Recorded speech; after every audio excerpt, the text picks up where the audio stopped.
દુઃખને છોડવું હોય તો કર્મ છોડો, અને કર્મ તોડવા હોય તો સત્સંગની જરૂર પડશે. સત્સંગ વિના મન નહીં સમજે. મન તો ગમે ત્યાં ઉધામાં લે.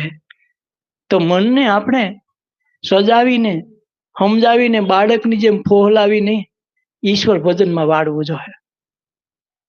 ખાતો નથી તો આપણે બીજા નોખા નોખા પેતરા કરીને એને ખવડાવવા કરી બાળકને ખુશ રાખવા પ્રયાસ કરી. શું કામે?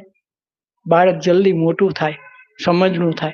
એમ મન છે ને બાળક જેવું છે. ઘડી કોકની બાયું છોડાવવાનું કે બાંધી લે, આપણે આમ કેમ કહેવાય? તો મન તો ગમે કરાવશે. તો મન આપણે માથાકૂટ કરીને જન્મ લેવડાવશે. કેટલા જન્મ પછી આ જન્મમાં દુઃખી છે એના કરતા દુઃખી થાવ પછી કોણ છોડાવશે? મનુષ્ય જન્મ આવ્યો છે ને સુખ દુઃખ થી પળ જવું હોય તો પરમ તત્વ પરમાત્મા જે ઘટમાં અંદર ઈશ્વર બિરાજ છે એને જુઓ.